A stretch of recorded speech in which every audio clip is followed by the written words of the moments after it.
الحمدللہ الذی ابدال افلاک والاردین الذی جعل حبیبہ خاتم النبیین والصلاة والسلام علی سید الاشرف الانبیاء والمرسلین اما بعد فاعوذ باللہ السمیع العلیم من الشیطان الرجیم بسم اللہ الرحمن الرحیم قال اللہ تعالی فی الکلام المجید والفرقان الحمید اقرأ باسم ربک الذی خلق صدق اللہ مولانا العظیم صلو علی الحبیب اللہم صلی علی سیدنا و مولانا محمد وعلی آل سیدنا و مولانا محمد وبارک وسلم وصلی علیہ۔ میری گفتگو کا عنوان علم کی طلب کے لیے سفر کرنا کیسا ہے۔ اس ضمن میں جو آیت پاک پڑھنے کا شرف حاصل کیا ہے اس کا سادہ سا ترجمہ یہ ہے کہ اے رسول معظم صلی اللہ علیہ وآلہ وسلم آپ اپنے رب کے نام سے پڑھیے۔ حضرت ابو ہریرہ رضی اللہ تعالیٰ عنہ حدیث پاک کے راوی ہیں، کہتے ہیں نبی اکرم صلی اللہ علیہ وسلم نے فرمایا جس کسی نے کوئی رستہ طے کیا جس میں وہ علم کی تلاش کے لیے گھر سے نکلا تو اللہ تعالیٰ اس کے صدقے سے اس بندے کے لیے جنت کے رستے کو آسان فرما دیتا ہے۔ یعنی آپ گھر سے نکلتے ہیں، میں اکثر اپنے مقتدی حضرات کو جمعہ کے دن یا درس حدیث میں یہ عرض کرتا رہتا ہوں کہ آپ نے نماز پڑھنے تو ویسے بھی آنا ہے، نیت کریں کہ ہم علم کی طلب کے لیے جا رہے ہیں، وہاں سے ہمیں کچھ حاصل ہو جائے گا۔ تو جب ہم یہ نیت یہ سوچ رکھ کے آئیں گے تو اب اس رستے میں سے جب آپ گزریں گے، آگے میں حدیث سناتا ہوں آپ کو، اور جب آپ گھر سے نکلیں گے کہ میں کچھ حاصل کرنے جا رہا ہوں، نورانی فرشتے اپنے پروں کو آپ کے نیچے بچھا دیں گے۔ اگر اس رستے میں آتے جاتے ہوئے آپ کو حادثہ پیش آتا ہے اور آپ کا وصال ہو جاتا ہے، انتقال ہو جاتا ہے، اس صورت میں آپ کو شہداء کی لسٹ میں شمار کر دیا جائے گا، اور اس کے بعد پھر رستے میں سے جب آپ گزریں گے درخت، مچھلیاں اور جتنی بھی اللہ تعالیٰ کی مخلوقات رستے میں ہوں گی وہ آپ کے لیے استغفار کریں گی۔ اب حدیث پاک سنیے۔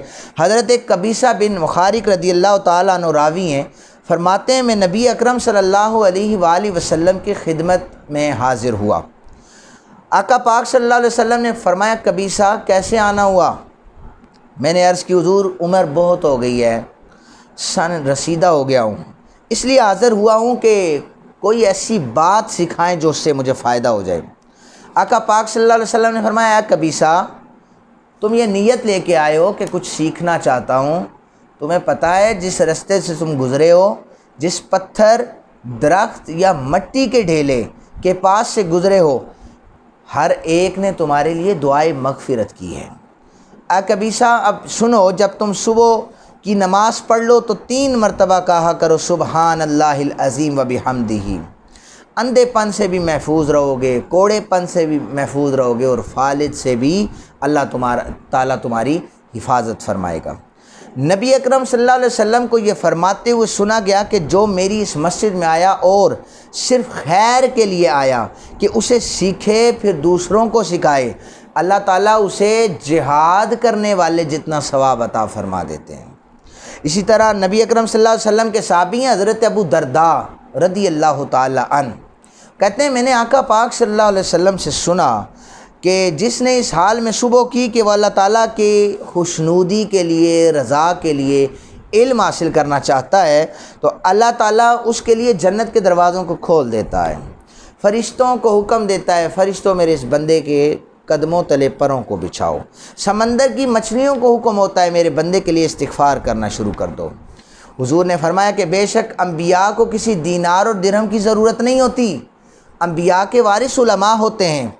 اور پھر فرمایا کہ اگر کوئی عالم فوت ہو جائے، یہ ایسی مصیبت ہے جس کا کوئی علاج نہیں ہے۔ آج بے شمار بیماریاں ہیں جو ہماری زبان سے جھوٹ، چغل خوری، یہ چیزیں سرزد ہو جاتی ہیں۔ ہر ایک کے لیے کوئی وظیفہ ہے، کوئی کسی بھی قسم کا علاج ہے، یا جسمانی بیماریاں ہو جائیں، روحانی بیماریاں ہو جائیں، ہر ایک کا علاج موجود ہے۔ لیکن اگر کوئی عالم فوت ہو جائے، حضور نے فرمایا اس مصیبت کا علاج موجود نہیں ہے۔ یہ ایسا شگاف ہے کہ جو پر نہیں ہو سکتا۔ وہ ایک ستارہ تھا جو بے نور ہو گیا۔ فرمایا موت قبیلتی ایسر من موت عالم، ایک قبیلے کی موت کسی عالم کی موت سے زیادہ آسان ہے۔ سارا قبیلہ مر جائے، عالم زندہ ہو تو فرق نہیں پڑتا۔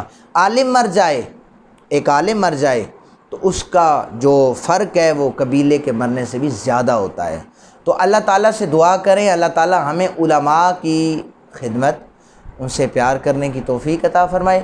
علم کی طلب کے لیے ہمیں گھروں سے نکلتے ہوئے یہ نیت کر لینی چاہیے کہ ہم اب اللہ تعالیٰ کی رضا کی خاطر علم حاصل کرنا چاہتے ہیں، گھر سے نکلے ہیں تو میں نے پہلے عرض کی کہ اس رستے سے گزریں گے، اللہ تعالیٰ کی ساری مخلوق جو ہے وہ آپ کے لیے دعائے مغفرت کرے گی۔ میں دعا کرتا ہوں اللہ رب ذوالجلال ہمیں علم دین سیکھنے کی توفیق عطا فرمائے۔ وما علینا الا البلاغ المبین۔